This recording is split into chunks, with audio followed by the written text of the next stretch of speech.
Let's explore working with a gradient tool in Illustrator. I want to select the gradient tool and my ellipse tool, and I'm going to hold my shift key down and draw a circle.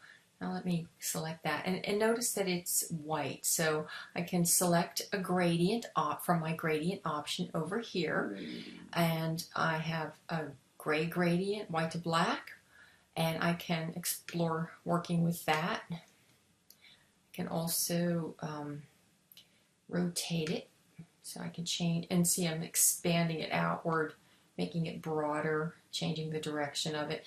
So there are a lot of different ways to kind of just explore this and bringing more tone in, dragging it out in this direction so it brings it across the whole form.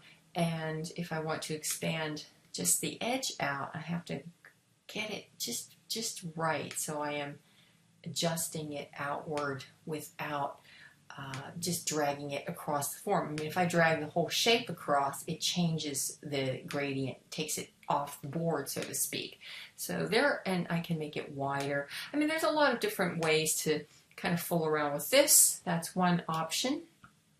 And another option would be to select a different type of gradient. And let me draw a circle first, and then I'll go over that. Oops, I have to select my ellipse tool. I'm going to hold my shift key down, draw my circle, and now I'm going to, it'll pick up what I previously had, go to this orange to red. Now say I'm working with analogous color in the warm yellow to kind of the orange-red range. This is going to be fun to work with, but say I want to adjust this darker edge so that it is I want it to be darker. So I click on that, double click on that last little color swatch panel there, and I'm going to switch to HSB sliders each time I do this so that I can control the tone. So you see what happens if I adjust it, it's really giving me a different kind of tonality, darker, lighter, more color, a gray, or whatever I want to do with this. It's going to adjust the color according to the way I want it. And you know, it picked up exactly that same gradient that I had before. So if I want to adjust that, I have to click on this panel again and start to adjust what's happening there. I can also adjust the opacity of the color and create a transparency. So, you know, I can go from one extreme to the other. In other words, you know, making it lighter or darker, and I can, you know, change the direction of it if I want to. Command Z to go back.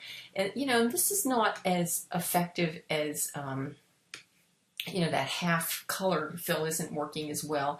So I really just want a little bit of that. And I really don't want it to be a line. I want it to be a radial kind of a gradient. So now I have a completely different effect. And if I drag the whole thing, I can move the direction off, but I still have that kind of transparent gradient going off the edge. So, you know, keep experimenting with this until you get the type of gradient color that you want.